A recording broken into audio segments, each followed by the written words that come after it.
আমি এক্ষুনি কিনেছি একটা প্রাইভেট আইল্যান্ড। আমি সত্যি বিশ্বাস করতে পারছি না যে আইল্যান্ডও কেনা যেতে পারে। আমরা এই বিশাল ভূগর্ভস্থ শহরে আগামী 7টা দিন কাটাতে চলেছি। এই জায়গাটা কিভাবে এক্সিস্ট করে? প্রথমত আমাদের এখন এখান থেকে অনেকটা দূরে যেতে হবে।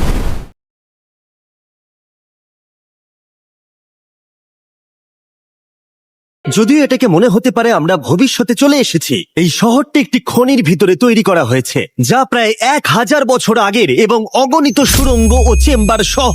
আমরা কি ভয়াবহতার মধ্যে পড়ব কে জানে।